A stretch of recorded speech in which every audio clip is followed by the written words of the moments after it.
Michigan has a big opportunity to change things up this weekend as they host Wisconsin. Let's talk about how on this episode of Locked On Wolverines.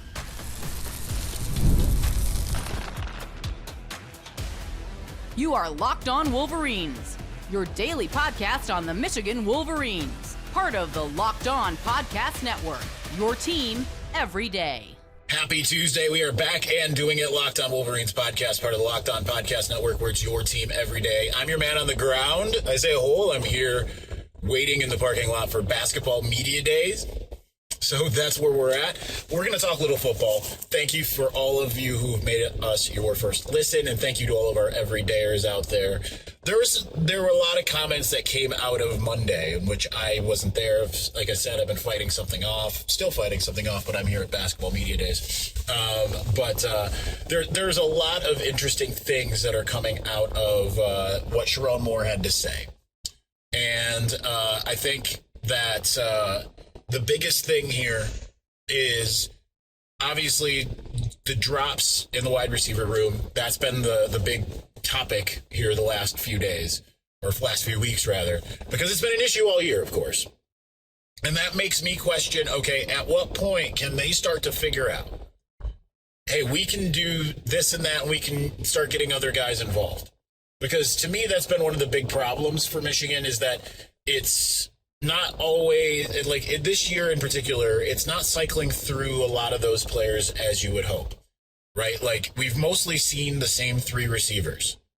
And obviously the tight ends, but the tight ends have been banged up.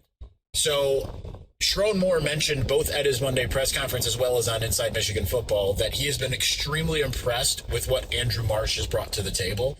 True freshman, and he said that usually you see those freshmen start to figure things out around the point where it's week 6, week 7. Guess what? This is week 6. And he says, like, we need to see it, though, in practice. So that's going to be a big thing, is can they find some other guys who can start to figure out what to do? I want to remind you, going back to 2021, not 2011, that we were not talking about David Ajabo at this point in the season. Like, it might, maybe like calendar wise, sure, it was this time of the year, last week of September, I believe. But it was week 5 that David Ajabo started to actually come on strong. It was against Wisconsin that suddenly it was like, who's this guy? Now, I mean, we knew who he was. He wasn't even, I don't believe he was a starter to start the year. It was Taylor Upshaw. It was week 5 against Wisconsin that suddenly David Ajabo started coming on strong. And now it's a different position, of course. And you can probably look at it the same way with Jayshon Barham at that same position, right? Like, we started talking about him in really week 3 against Central Michigan, but then he really, really came on strong against Nebraska. But David Ajabo was an upperclassman, so it's a little different. I'm not, this isn't an apples to apples comparison. I'm just saying there are often times that we start finding out who are going to be those playmakers later in the year. And David Ajabo was one of those guys, right? Started coming on strong later, early to mid-season. Andrew Marsh has a prime opportunity of being that explosive guy. I don't want to understate, like, I see a lot of weird narratives out there, just in general. I'm not putting anyone on blast here, but, you see narratives that are, say things like, oh, Michigan doesn't have any wide receivers in the room. They don't really feel like they've got a game changer. False. I've talked to people behind the scenes who have just raved about Andrew Marsh's potential, and I've heard the words, has the potential to be one of the great Michigan wide receivers, from someone who has seen him behind the scenes, right? It's the same people that want to say, like, no one was talking about Justice Haynes. No, wrong, we were. Here, this show. We were talking about Justice Haynes, right? So Andrew Marsh has a prime opportunity, but he has to, as Sharon Moore said, he needs to show it. He needs to show, okay, I need to take ownership of this. I understand enough. And it's not just about, and I think this is the important thing, it's not just about being able to catch the football. Obviously, that's how we're going to judge wide receivers. You know, but like to be able to see the field, you need to be able to block. You need to be able to do it well. Because otherwise, essentially, if you're putting him in there, it's like, okay, this guy can't block, but he can catch. We need to throw him in there. You're tipping your hat in the same way that, you know, maybe Don Brown was defensively, or even last year Michigan was offensively quite a lot of time. Even this year, Oklahoma, when they were putting in Max Bredesen, they're like, okay, it's run play. It's going towards Max. We just need to go that way, right? So you need to be able to be a little bit more well-rounded in this offense in particular to be able to see the field. So it's going to be incumbent on Andrew Marsh. But at least at the same time, you're hearing Sharon Moore say he's figuring it out. He's getting to that point. Michigan needs to find other guys while Channing Goodwin and Samaj Morgan figure out how to have better hands, right? Like, and I wouldn't stress too much. I like what Sharon had to say about their drafts and say, like, you know, it's, you know, you can't just say catch the ball. That's not exactly a coaching point. That's why we're going back to the fundamentals and saying, like, you need to catch the ball like this. That's smart coaching. I know it's not comfortable to hear that, but it's smart coaching, right? So I really like that you're hearing that there is a name that is emerging in Andrew Marsh.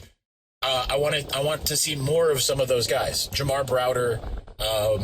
I could even go with Connor's assertion last week of Peyton O'Leary.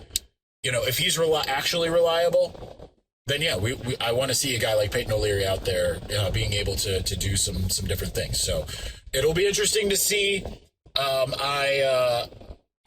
Wisconsin, really good run defense, not a good pass defense. Good week to get some of those wide receivers acclimated before you go to USC, where you might get into a track meet. You might. Jaden Mayava is incredible, and so is Mekhi Lemon. So you might find yourselves in a track meet. So you need to get some wide receivers that are going to obviously be able to do what they can do. And guess what? That opens up the run game that much more. That opens up the possibility. That's where you get yourself into a 2023 situation where teams like, I guess maybe more 2022 than 2023. But like, I'm looking, it feels like is that a balloon or a drone flying over Schembechler Hall right now? I don't know. Sorry. Distracted easily. But like that's how you open up the offense, is because if teams are like, defenses say, we can't hone in on one thing, that opens up all opportunities. Michigan needs to find ways right now to become less one-dimensional. Because it's great to see Justice Haynes doing what he's doing. You need more receivers because you got the quarterback. You need more receivers who can make some things happen. All right, we're going to continue on, and we're going to get into the offensive line. Let's do that here in just a moment. But before we do, one of the tools that help make a huge difference for business owners is Quo, formerly OpenPhone. Is the same great business phone system you've heard me talk about before, just with a new name. And here's why it matters. Every missed call is money left on the table. When every customer conversation counts, you need a phone system that will help keep you connected 24/7. Quo is the #1 business phone system that streamlines customer communications. It works right through an app on your phone or computer, so no more carrying 2 phones or relying on a landline. Their built-in AI agent is a game changer, can answer after-hours calls, capture leads, and keep your business moving even when you're off the clock. Whether you're a solo operator juggling everything or part of a larger team, Quo makes it easy to stay responsive and professional. See why over 90,000 businesses trust Quo, formerly OpenPhone. Get started for free and get 20% off your first 6 months at quo.com/lockedoncollege. That's QUO.com/lockedoncollege. And if you've got existing numbers with another service, Quo will port them over at no extra charge. Quo, no missed calls, no missed customers.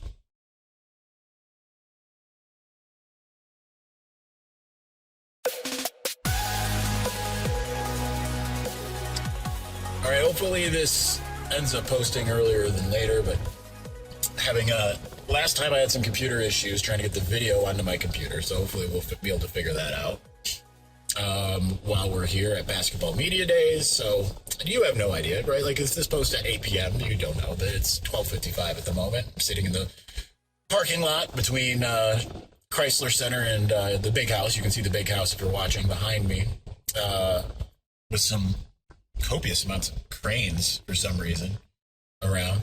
Keep Brian Kelly away. That's all I gotta say. All right. Offensive line. There was a lot of good that came out of Monday, but there's one thing that I'm a little hesitant to praise. And this is not a knock, because listen, this is my guy. Giovanni El Hadi. I've known the dude for 7 years.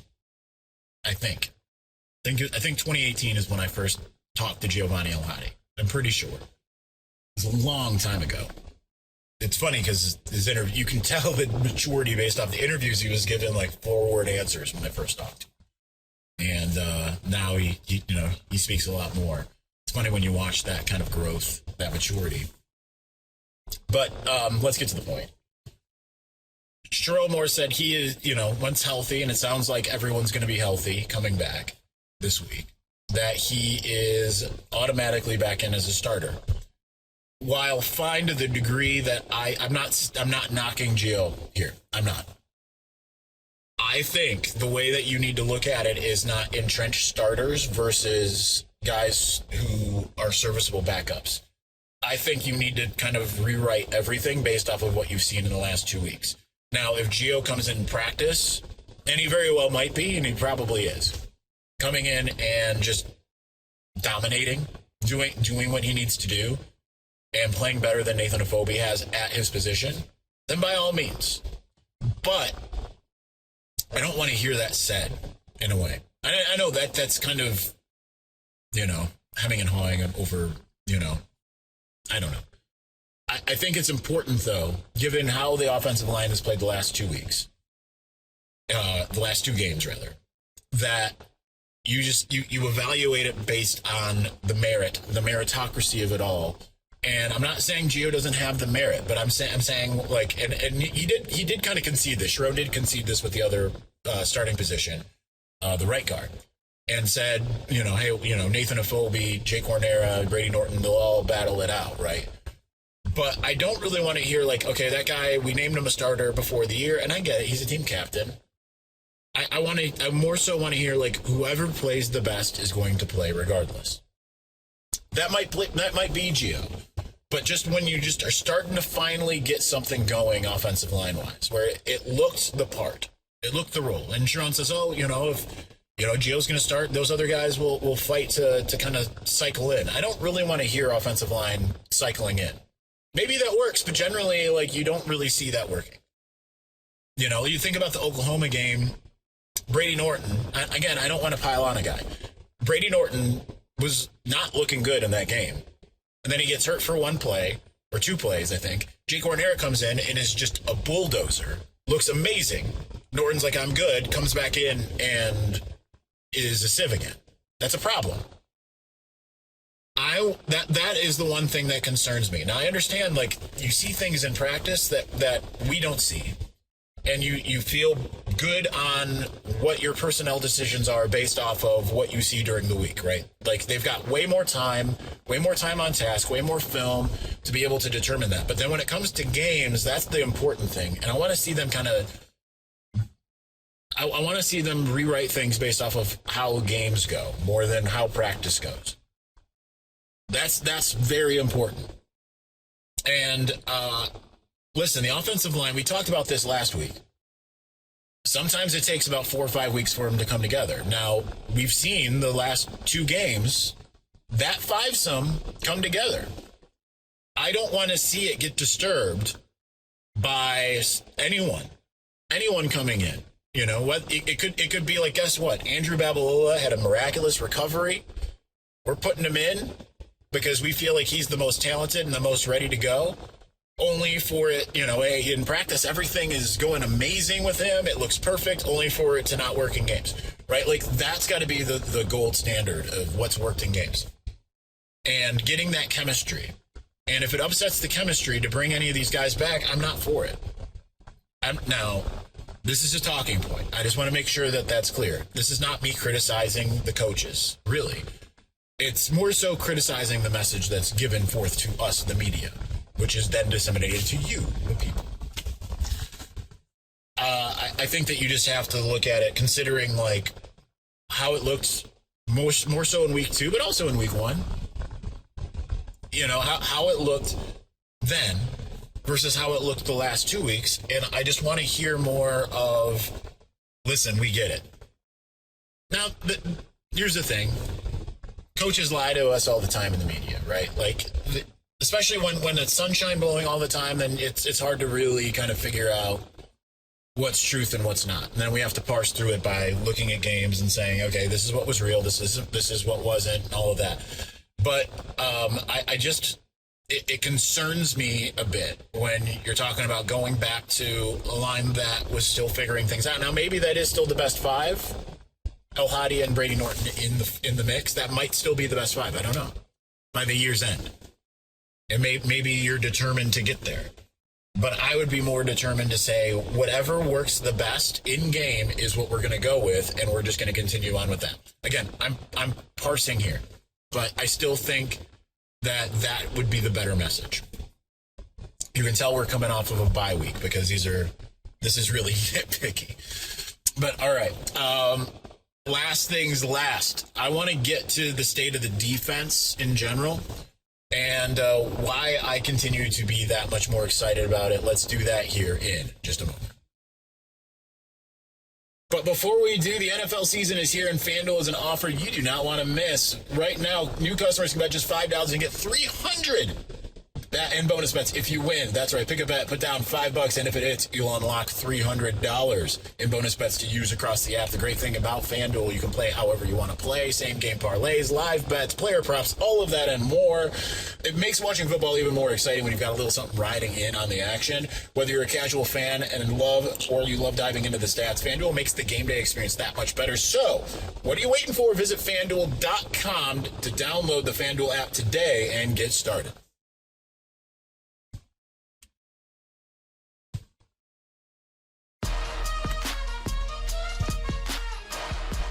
All right, we're going to keep things somewhat on the shorter side today, just because my plan was to do a basketball media days thing. It's not days. I always custom to Big Ten media days, basketball media day.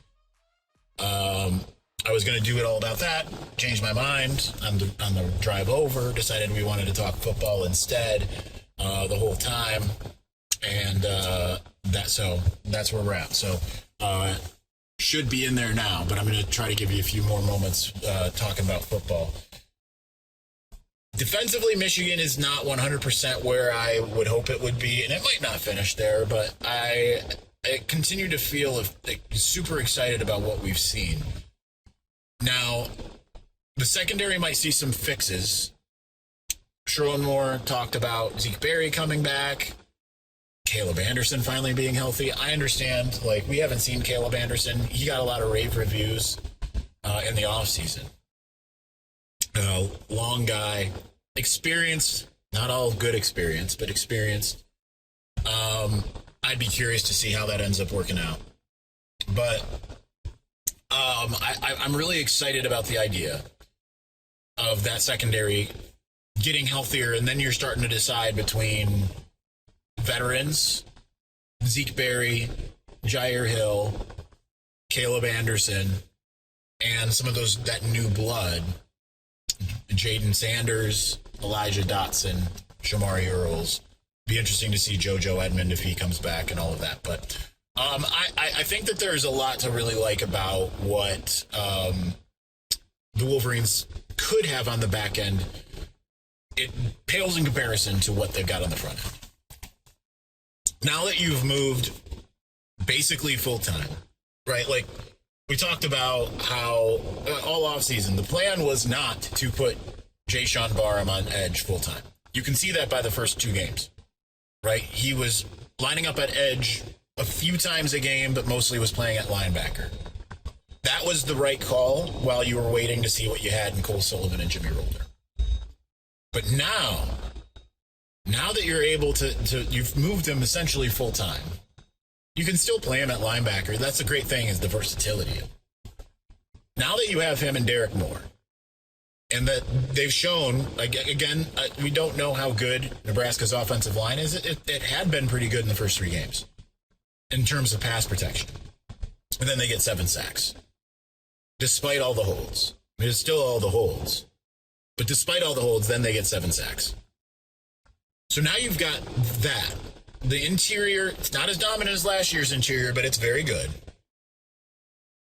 And then you've still got Ernest Hausman and Cole Sullivan, who leads the team in both sacks as well as interceptions. You've got a little something cooking. And on top of that, I mean, still got Jimmy Rolder. We're starting to see more and more Troy Bowles coming into the game.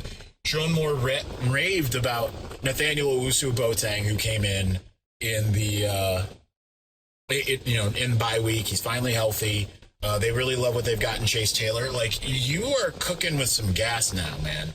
You're really starting to get a lot of people who are starting to be able to rotate in, do a lot of different things. That's exciting, man. Like, not everyone's equal, of course, but like, you're seeing scenarios here where you've got this depth. Now you're getting more experience. Like, it in a weird way, it's a good thing that they had some of the injuries they had earlier in the season in terms of being able to get Jaden Sanders playing, to get Elijah Dotson playing. Because what that does is that allows you to be able to rely on those guys later in the season and feel pretty good about it. Now, don't really know what Wisconsin's passing attack is going to be. They've had injured quarterbacks constantly. They had a bye week. We'll see how they come back. You're going to need to probably rotate some different secondary guys against USC. And this is where it's good, Rod Moore being healthy, the timing of it, right? To be able to have your team leader in the secondary back finally. He's going to be able to do some things that Jaden Mayava is not anticipating or understanding. I know, I'm looking forward. Remember, I can look forward, you can look forward, the team can, okay? But I think that there's a lot of really good there, and I think that they're going to be able to get a lot of pressure up front, and that allows a little bit of time for those younger secondary players to kind of get acclimated. Now, the thing that we didn't talk about last week too much is just the open field tackling has been very good. I mean, they've had lapses over the first 3 weeks. The last game was very good. They need to be able to continue to do those types of things in order to in order to be effective. And by all accounts, that's kind of where it is. So that is exciting. And I just think that this defense, it might not be ranked top 10. It might not look as dominant as Ohio State does right now. I would rather be in a situation, because we've seen this before in Ann Arbor, where they grow into the role compared to just being lights out right at the beginning of the year. Because we saw it last year against Ohio State. They grew into the role, and you're seeing that right now. And I have utmost faith in Wink Martindale. I really do. I'm not just saying that because he watches the show. So, anyway, that's going to do it for us today. We're going to be back tomorrow with Jack Tuttle. So, thank you so much for watching. Thank you for listening. We'll talk to you again soon. Peace.